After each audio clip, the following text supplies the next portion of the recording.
All right, let me show you one of the simplest things that you can do in Streamer.bot that can completely change how you make everything. Literally, all we're going to be doing is a little bit of logic and basically true and false statements. What we're going to wind up doing with this is essentially making it to where using true or false completely either includes people, excludes people, or limits actions, however you need it to work.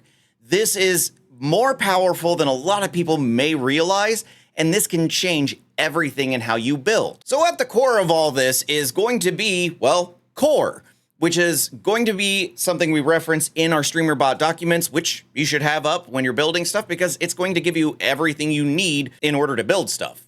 That's just how it is. But what we're going to be focusing on is set argument. And this is where the argument inside of an action, it's only going to be basically setting a variable for that specific action. You cannot call it anywhere else. The other thing we're going to be looking at is globals. And globals here, this is variables that are stored and you can share not just in the action you're doing, but other actions within Streamer.bot. So if you need to be able to use the same information that you get from one thing and have another thing be able to use it at another time, that's how you do it, is with the global variables. And if you're not familiar with it, I have done a video on global variables before. But then the last thing we're going to be looking at here is logic. This is the primary driver of everything we're going to be doing. And so in logic, we have the if-else statements. Now, if-else is going to be our basic driver of true and false.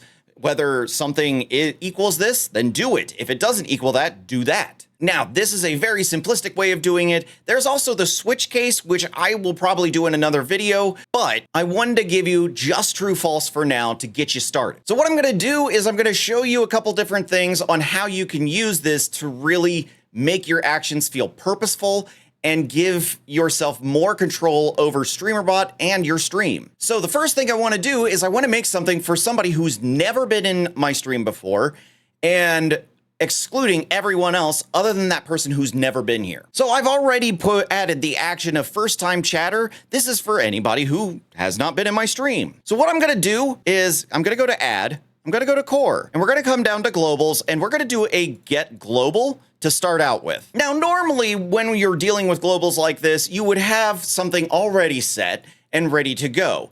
But getting something that doesn't exist, well, that's where default value will come into play. And that is how we're going to determine whether somebody's been in our stream or not. So because I want to make this focused on a person, I want to bring this down to user redeemer. And that would be the person who winds up triggering this. The variable name I want to store this as first time. Our destination variable, that's essentially the argument that is going to be used within this single action. So within this action, I'm just going to call it first. Important note is to make sure you don't name things the same, just so that way there isn't confusion when Streamer.bot runs it and accidentally mishandles how it's supposed to work. It's happened to me before. It's rare, but it does happen. Now, the important part here is going to be our default value. The default value, if they've never entered before, well then I'm gonna say it's true. They've never been here. So we'll default to true if it can't find anything. Next, I'm gonna do add core and go to logic, and we're gonna grab that if else. So in here, our input is going to be the argument. So the argument we're getting. So we're gonna do percent first percent. That is the argument within the action that we have set it to. So if the value of this equals exactly what I typed over here, the value of true. So by setting get global to true, I'm basically trying to say that if there's nothing there, I want true to be the thing that fills in that non-existent spot. This way it is, they come in, never been here before, have no variable saved to them whatsoever, then it's true. They've never been here. But then everybody else will have to come up as not true or false. And then we're going to basically treat our if else in this way, where if it's true, we're going to run whatever it is we want to do for our person coming in for the very first time. And for everybody else, well, we're just gonna make sure it ignores them. So for my true result, I've already set up an action. So I'm gonna do core, actions, and run action. And I'm gonna search for that action in my list, which I've called new viewer test. And I just hit OK to run the action immediately when this works. And then I'm gonna go ahead and just do a little thing of, I would like to add a delay. So I'll add a delay of 200 milliseconds, nothing big. Then we're going to add core global set. Again, we want to make sure it's tied to the person who's redeeming, and the variable name is going to be what we tried to pull from for the first time. So it's going to be first time. And we're going to set that value then to false. And essentially what this is going to wind up doing then is saying, is it their first time? Yes, it's their first time. Cool. Welcome them in, and then they're no longer a complete new person to this stream. Anytime they come back in and say something, it's going to say it's false. They've been here before. They don't get that brand new welcome anymore. But we still have to set what happens for the people who have been here before. What do we do? And it's very simple what we do. We just right click. We're going to add core logic break. And what break does is simply just stop the action right then and there. So the last thing I need to do is put a trigger. So what's going to trigger this? Well, the best way to do this would be to go and get whatever first words are. Now, the reason I use first words is because I don't want this to run every single chat message. That's a lot of stuff that has to process, and we just need to say, oh, cool, they've been here before. If they send another message, we already know they've been here. So really, first words is all we need. I've set this up. If it works correctly, it's gonna say ta-da on the screen, and we'll be good to go. Now, real quick, I'm gonna just reset my first words just in case. And that's just that way when I say hello, it's gonna be like I've never been here before. So I bring my Twitch chat in here and I'm just gonna type in hello. This will be the first message I send as if I was brand new to the stream. Ta-da! There it is.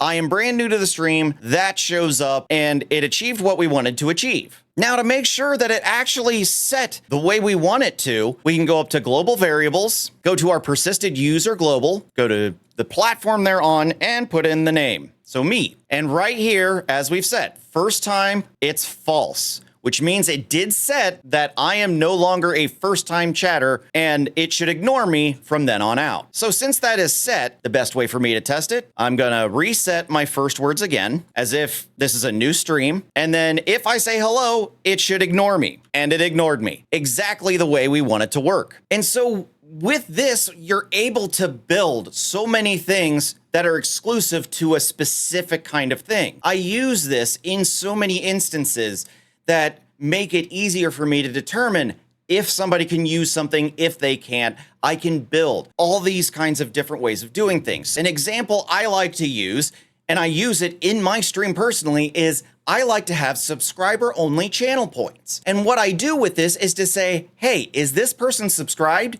If they are, they can do it. If they're not, no. And let me show you how I set that up. All right, so let's go ahead and add what I like to call the subscriber check. And we're gonna pretty much wind up doing a similar thing. But what we're going to do is our trigger is going to be Twitch and let's say channel points. So channel reward redemption. So we'll go ahead and set it that if I trigger my channel point redemption for Nerdcast battlers, it's going to either tell me no or yes, depending on whether I'm subscribed or not. Now, the reason I'm starting with the trigger on this one first is because I need to be able to get the information from that trigger. When you trigger something, there's a whole list of variables that are available to you. So under the documentation, if I go to triggers and then I go to Twitch and then I find that trigger, the reward redemption, I'm gonna find everything that's available to me once that trigger is fired. And so what I'm going to be looking for then would be Twitch user variables. And this is the variable I'm going to be checking, is subscribed. It'll either give a true or false value. So again, it's a true and false value. So that gives you the ability to go, cool, if it's this, great. If it's not, great. And you get to choose what happens. So I'm gonna copy the is subscribed. And yes, you can copy it right from there. Then I'm gonna come here and we're gonna go to core, arguments, set argument. The variable name I wanna put here, I'm just gonna name it sub. The value, I can just paste it in here of is subscribed. So if they are subscribed, it'll be saved as the value of sub and it'll either be true or false, depending on which way it goes. Then we go to core, go to our logic, go to if else. Woohoo! Woo! If sub equals true, this is where we can say, cool, I want to run my redeem. So I can build it in there, or I can just get my actions and run an action. It's really up to you how you want to do that. So I'm going to go ahead and go up to run action. Well, let's set it back to the same thing that's going to show us, ta-da, for our test. But if it's false, then what I'm going to do, and this I do as a courtesy, I'm going to go to Twitch, go to rewards, and I'm going to update the redemption status, and I'm going to put it to cancel. And what that's going to do then, when I put it into false, is if they're not allowed to use it, it's going to automatically refund their channel points back to them. And then I also like to send a message. So I would do Twitch chat, send message to channel. So I'm just going to send a message to them, letting them know why it didn't work. And again, I add it in here, and I'm going to do it right after the redemption cancel. So if they are not subscribed, it's going to go ahead, cancel their redemption, and give the channel points back to them,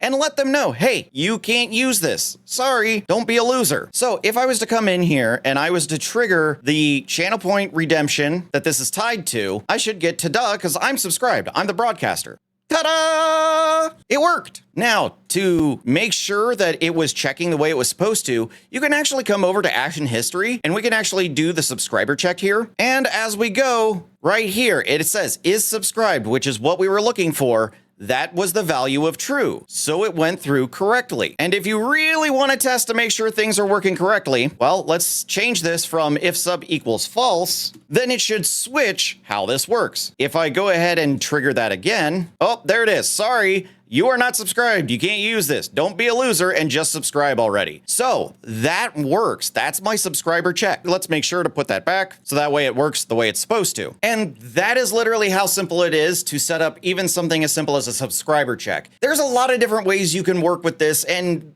you can even take this further where it's not just true false statements, but then you can expand it out to, is it this dollar amount? And if it's not, well, sorry, then it's not going to do anything. There are so many different levels of what you can create just with this. So I hope this gives you exactly what you're looking for in creating more tailored approaches to how your Streamer.bot works. And of course, if you have questions, always ask me. You can do it in the comments. You can come into my Discord, ask me there. And if you like getting tips like this, don't worry, I keep pumping them out so long as somebody asks me like, hey, how do you do this? I'll keep doing it. Subscribe. I've got lots of this stuff and more coming. But yeah, and feel free to come into my streams and ask me questions there because, yeah, I will totally stop what I'm doing and answer questions. Love it. It's like my crack, man. Like, I get off on that shit. Jeez. What am I feel so stupid doing this when I don't have a live audience. What the hell? Okay. All right, that's all I got for you. I don't really have a really fun catchphrase, so if you got one for me, let me know. All right, bye.